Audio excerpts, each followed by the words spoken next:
Welcome everyone to this battle between India's Gukesh Domaraju and Wei. This is a huge clash that we have on our hands today here in Norway Chess Stavanger. Gukesh and Wei played an incredible game at the Chess Olympiad 2024 where Gukesh triumphed, helping India win the gold medal. But Wei has been playing some phenomenal chess and is now the China number one. For years it was Ding Liren, but now Wei has surpassed him. And he's on the rise. He has beaten Magnus Carlsen in this tournament already, and he's definitely the player who is very, very dangerous when it comes to Armageddons, because he's beaten not just Magnus but also Hikaru Nakamura. And here Gukesh has the black pieces, Wei has white, and we have the time control of 2 hours for both the players. And then after 40 moves, there's just an increment of 10 seconds per move. We have the guest there who's waiting for the first move to be made, and the photographer has arrived, and we have the move C3 perhaps, and handshake to both the players there. We are ready to go. Wei with the white pieces. What is his first move going to be? The players shake hands, and I believe that Wei opens his game generally with E4, and he does it. Pawn to E4. And Gukesh goes for C6, the Caro-Kann. And a very interesting choice by Gukesh, because generally he plays E4, E5. But here he's in a fighting mood and he wants to play something slightly less symmetrical. The Caro-Kann is considered to be a fighting weapon. D5. And let's see what Wei's choice is. He takes on D5. ED5. And Gukesh takes back CD5 here. And in this exchange variation, there's no symmetry, unlike the French, because here white has 4 pawns, black has 2, but what black has is more central control, while white develops more quickly. Pawn comes up to C3. Now generally how white wants to play here is put the knight out, put the bishop out, and castle. So moves that have been played before by black are knight f6 and queen c7, but e6 is a slightly new twist to this line, because you do block your bishop on c8 by the pawn, but that's fine. Gukesh is going to later on use this bishop to perhaps break f6, e5. It's a very ambitious line, I must say. Knight e7 played by Gukesh. And Wei puts his rook on e1, putting pressure down the e file. Black castles here, and somehow this Greek gift isn't going to work because of king g6, queen g4, and f5, and black is doing fine. So Wei here plays the move c4, and it's perhaps a little shaky because knight b4 is a very, very nice move that Gukesh has, and he plays it. And why is this so good is because let's say you go bishop f1, I can take, bishop takes, I can play b6, then bishop b7, and put my knight in this beautiful central square. So he pushes his pawn to c5. Wei is like, take my bishop if you want, but I'm going to take your bishop here. And knight takes d3, you can't take on d6 because of knight e1, d7, knight f3, check, very important, and queen e7 when black is completely fine. So queen d3 played. And now just bishop c7, he goes bishop b8. Also interesting. And white has now the space, black has the bishop pair, and hopes for central expansion. Let's see what black plays here. Black plays the move a5. And the idea is to put the knight on the b6 square here. He goes bishop to g5, pinning the knight. And f6 played by Gukesh, a very good move. And I like actually Gukesh's position because, you know, what he can do next is b6. He stopped b4, bishop h4, and now this move b7. So that when you play b6, there's no knight a4 business. The bishop stops it. So I think this is a great move here. But one tempting move for black is definitely knight f5. And while that move, Gukesh plays it. And I might be too harsh to say that it's a mistake. It's not really a mistake. But the point is, after, let's say, bishop g3, taking this bishop is not a great idea. He goes bishop g3. You need to think about this b6 stuff. But Gukesh takes. And I have this feeling that what remains on the board seems to be much more in white's favor than what has gone out of it. You know, like white is now doing very well.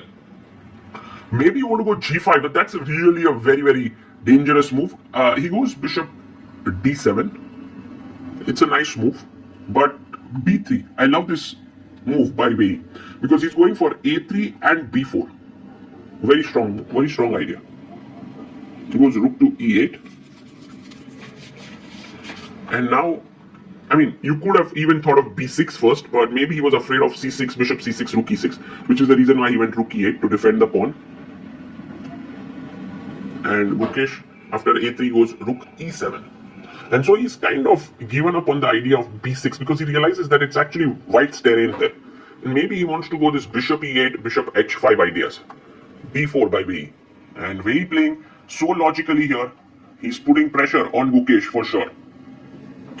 And Gukesh goes b6, striking on this pawn chain.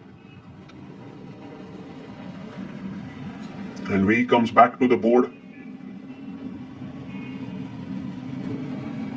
Pushes pawn to b5.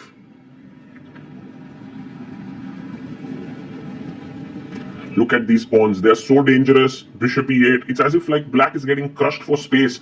c6 could come in. But I guess Wei also likes that his pawns are on b5 and c5 because they control so many squares. So he goes rook e3. Maybe not the most accurate. Knight a4 would have been very, very strong. But rook e3. What Wei wants to do first is just double down the e file and put pressure. And so Gukesh comes back to the board and puts down his move rook e3. And now the bishop comes to c7. And Wei brings his rook to e1. Hitting the pawn, bishop f7 makes a lot of sense. Now the d5 pawn is defended, so somewhere if e5 comes in, that would be great. Knight a4 played here by Wei. Attacking the b6 pawn a bit. He goes rook b8, defending the pawn. And queen e2. There's hardly any counterplay here for black, it feels, for now. How is Gukesh going to wriggle out? And he first goes rook c8. And maybe he makes a square for the bishop here. Because he wants to take, push. Oh my god. Rook c3 by Wei, a great move. And now the threat is to take on b6, bishop b6 and rook c8. So he takes on c5. And Gukesh making this very dangerous decision strategically, but he needs something to breathe, which is why he's gone for this d4, attacking the rook.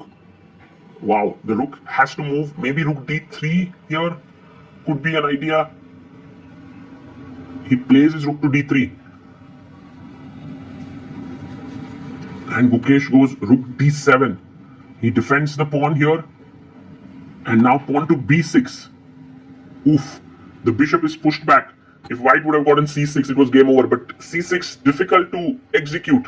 Here, Wei he goes queen d2, he misses his chance. b7 was that chance.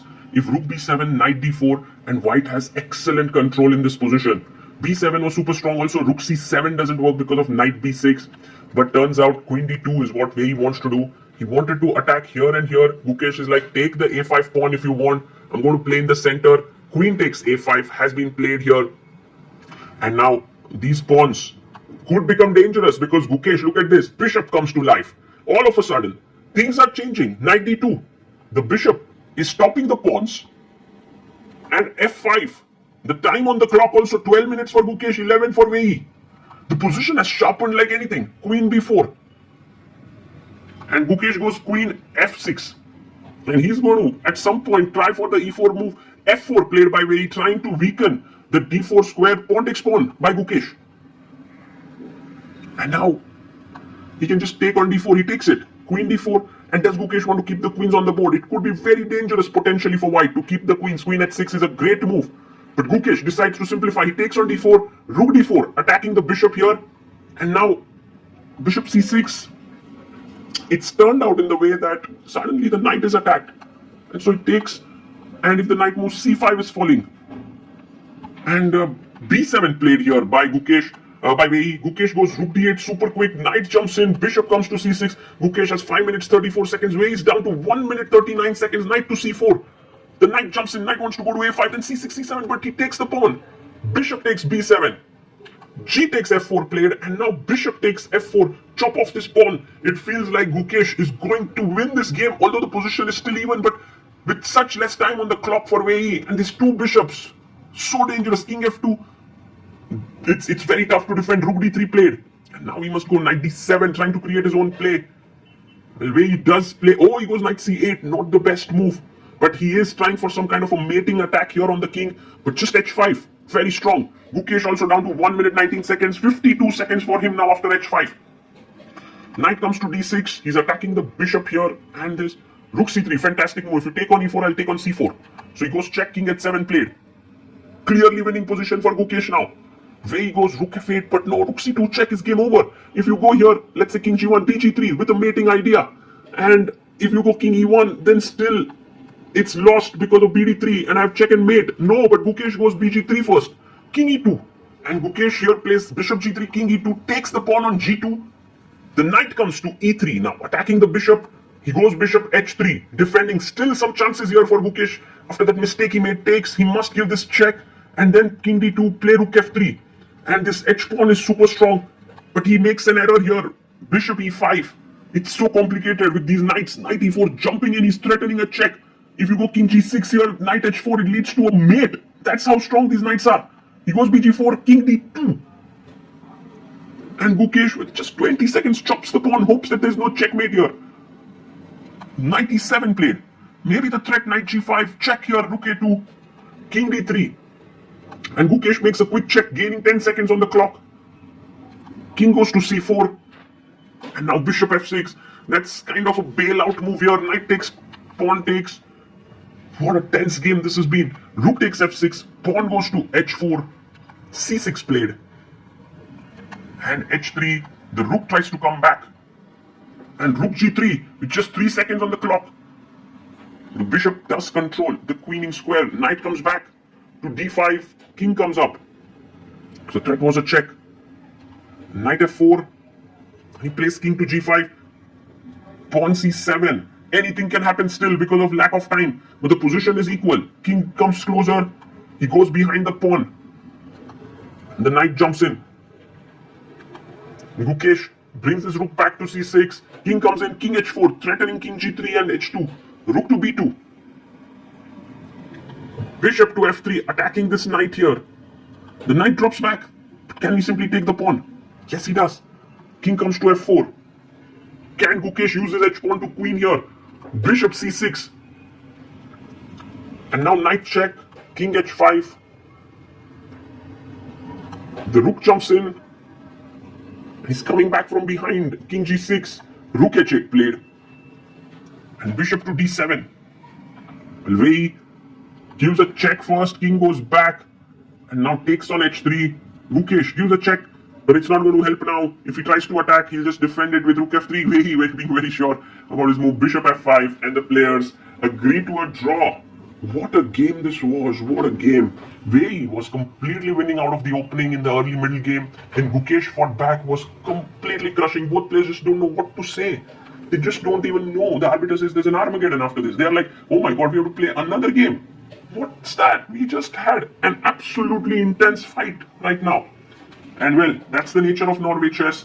Once you finish the classical game, you have to play the Armageddon. If the classical game ended in a draw, I must say that both players can be upset with this result. Both players can also be happy with this result. I want to just show you that moment where Gukesh was completely winning and had a checkmate up his sleeve, but he missed it. So this was the moment where Gukesh, his opponent, where he played rook f8.